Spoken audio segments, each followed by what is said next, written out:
Who sues their church? In the Abyssinian Bicentennial History book, Witness, one of the co-authors, Quentin Dixie, provides an answer to that question by taking the reader back to a Sunday in September of 1884. At the conclusion of the second hymn, and mere moments before the pastor took his place at the pulpit, Deacon Henry Harris, who lived in Jersey City and was an unskilled laborer along the waterfront, sprang to his feet to read a notice of a church meeting. This was the time during the order of service at which the church clerk normally read the announcements. Unconvinced that Reverend Spellman would permit its reading, Deacon Harris chose to announce the gathering himself. Church bylaws stipulated that 2 readings were required in consecutive weeks for the members to have sufficient notice of any meeting involving official church business. Harris had caught everyone off guard the previous week and bellowed his announcement. As a consequence, only 1 additional reading was necessary. There will be a meeting on Monday evening, September 22nd, he started. But before he could complete a sentence, Pastor Spellman rushed to cut him off. "I forbid you, brother, to read that notice," he shouted.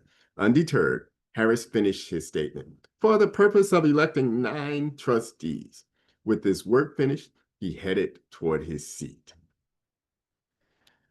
From 1884 to 1890, Abyssinian members held a series of special meetings and sought intervention from the New York courts several times to resolve a series of disputes that threatened to undermine the fellowship. The dispute began when the pastor, Reverend William Spellman, refused to explain why 4 white trustees were included among Abyssinian's 9 trustees, and also refused to disclose who they were.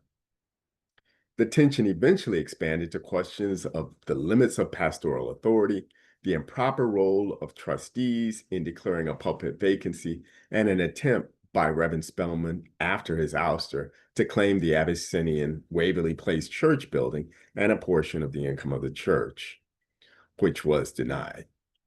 Abyssinian called Reverend Robert Wynn as his next pastor, and by 1890, Reverend Spellman and the Abyssinian members who had followed him as he departed agreed to cease attempting to worship under the name of Abyssinian and adopted the name Antioch Baptist Church.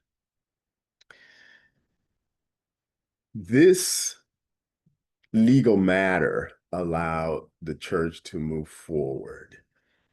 And those of us who are involved in the Restoring Integrity Initiative believe that we're at a similar inflection point and that the outcome of this case will determine the future of Abyssinian. We appreciate your interest and your continued support. I'm Kevin Magruder. Thank you.